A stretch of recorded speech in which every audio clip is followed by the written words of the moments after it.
Kuna maamuzi ambayo unaweza kuyarekebisha kesho, lakini kuna maamuzi ambayo ukiyafanya leo unaweza kuyajutia maisha yako yote. Moja ya maamuzi hayo ni kuachana na mtu unayempenda. Watu wengi huamini kwamba kuachana ndiyo mwisho wa maumivu, lakini ukweli ni kwamba baadhi yao huanza kujutia siku, wiki au hata miaka baadaye. Leo nitakushirikisha mambo 10 yanayowafanya watu wengi wajutie baada ya kuachana, na kusihi usiruke hata jambo moja, kwa sababu jambo la mwisho ndio ambalo watu wengi uligundua wakiwa wamechelewa sana. Kabla hatujaanza, kama unapenda elimu ya saikolojia ya mahusiano, bonyeza subscribe kwenye Date For Sure na washa kengele ili usikose video zetu zijazo. Jambo la kwanza, wanagundua walikuwa na mtu aliyewapenda kwa dhati. Kuna wakati unaona mapungufu ya mtu kuliko ubora wake, lakini baada ya kuachana unaanza kukumbuka mazuri aliyokuwa anakufanyia, uvumilivu wake, heshima yake na namna alivyokuwa na kujali.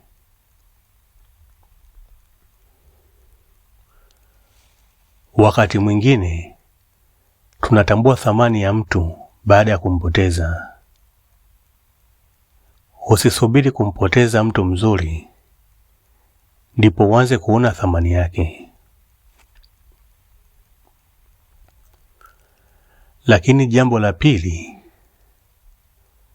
ndilo huwafanya watu wengi wajute ndani ya siku chache tu baada ya kuachana. Jambo la pili, wanagundua hawakufanya uamuzi wakiwa watulivu. Hasira, maumivu na huzuni vinaweza kukufanya utoe uamuzi ambao usingeutoa ukiwa umetulia. Hebu fikiria, mmegombana, umeamua kuachana papo hapo, bila mazungumzo, bila kutafuta suluhisho. Baada ya siku chache, hasira zimepungua, lakini tayari uamuzi umefanyika. Mara nyingi maamuzi yanayofanywa wakati wa hasira ndiyo yanayokuja kujuta baadaye. Usifanye uamuzi wa kudumu ukiwa kwenye hisia za muda mfupi.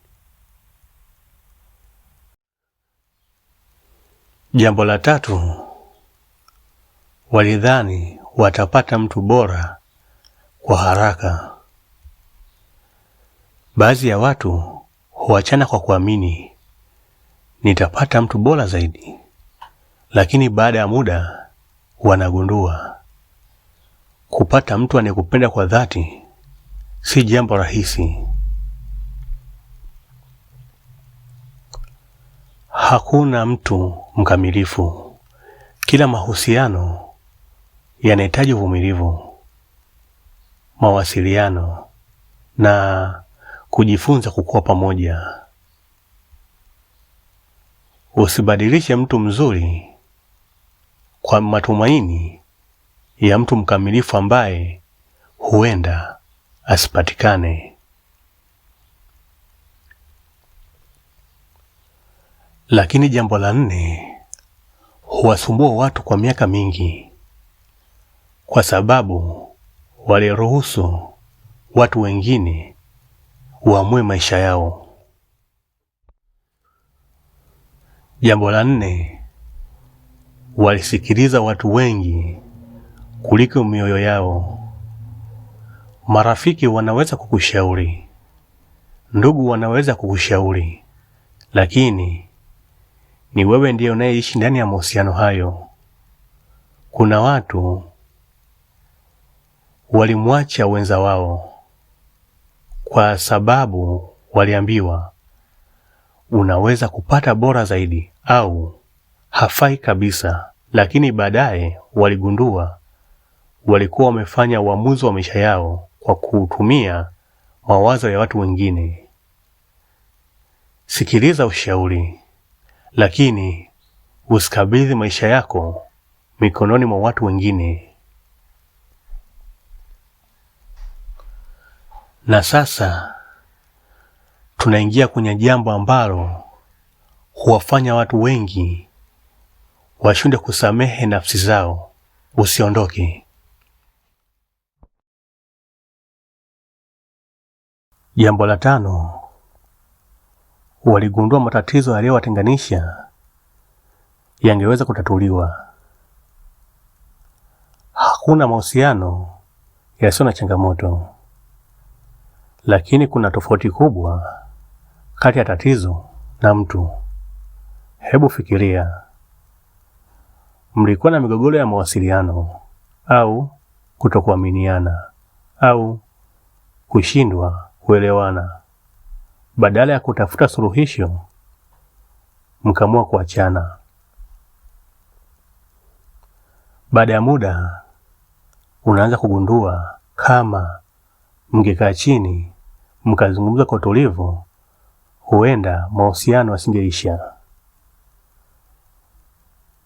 Wakati mwingine tatizo halikuwa mahusiano, bali namna mlivyoshughulikia matatizo. Lakini jambo la 6 huuma zaidi, kwa sababu hujitokeza pale ambapo tayari ni kuchelewa. Jambo la 6, walimuona mwenza wao akiendelea vizuri bila wao. Baada ya kuachana, baadhi ya watu hudhani mwenzake atabaki akilia milele. Lakini siku zinapopita, unaona ameanza kutabasamu tena. Anaendelea na kazi zake, anaendelea na maisha yake, na anaonekana mwenye amani.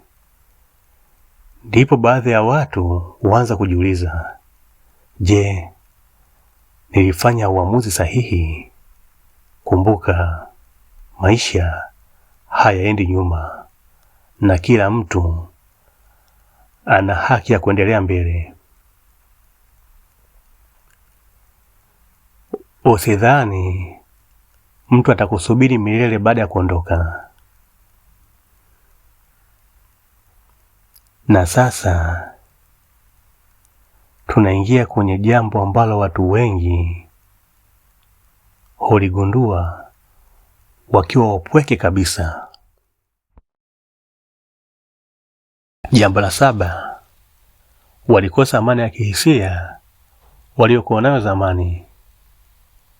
Wakati mwingine baada ya kuachana, sio mapenzi ndiyo hukosekana kwanza, ni amani.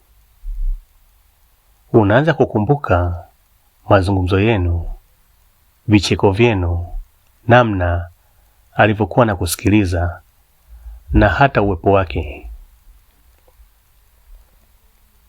Ndipo unatambua kuna vitu fedha haziwezi kununua, na mojawapo ni amani ya kweli ndani ya mahusiano.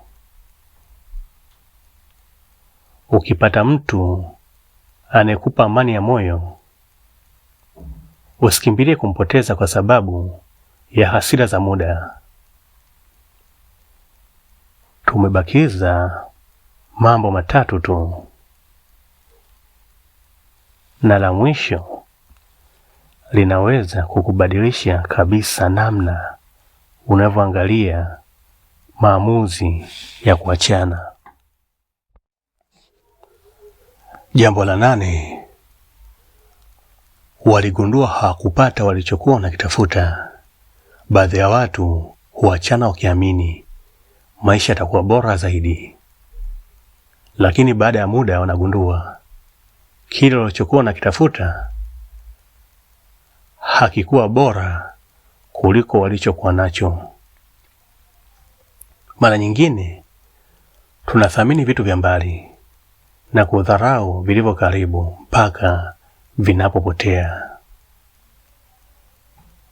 Usiharibu kilicho kizuri kwa sababu ya kufuata kitu ambacho hukijui. Lakini jambo la 9 ndilo huwafanya watu wengi kushindwa kulala usiku. Jambo la 9, walibeba majuto badala ya kujifunza. Majuto ni hisia zinazoweza kudumu kwa muda mrefu. Baadhi ya watu huendelea kujiuliza, laiti ningemwambia ukweli, laiti nisingeondoka, laiti ningesamehe. Lakini ukweli ni huu: huwezi kubadilisha jana. Unachoweza kubadilisha ni maamuzi ya leo. Majuto hayabadilisha yaliyopita, lakini yanaweza kukufundisha usirudie kosa lile lile. Na sasa jambo la mwisho, jambo ambalo watu wengi hulielewa baada ya kuchelewa sana. Jambo la 10, walielewa kuwa upendo wa kweli ni nadra sana. Katika maisha unaweza kupata watu wengi, lakini si kila mtu atakupenda kwa dhati. Baadhi ya watu hutambua thamani ya upendo wa kweli baada ya kuupoteza. Hii haimaanishi kwamba kila mahusiano yanapaswa kubaki pamoja, la hasha. Kama kuna ukatili, unyanyasaji au hatari, kuondoka kunaweza kuwa uamuzi sahihi. Lakini kama tatizo lilikuwa mawasiliano, hasira au kutokuelewana, jaribu kwanza kutafuta suluhisho kabla kufanya uamuzi wa mwisho. Kabla hujaachana na mtu, jiulize, je, nimejaribu kila njia ya kujenga mahusiano haya?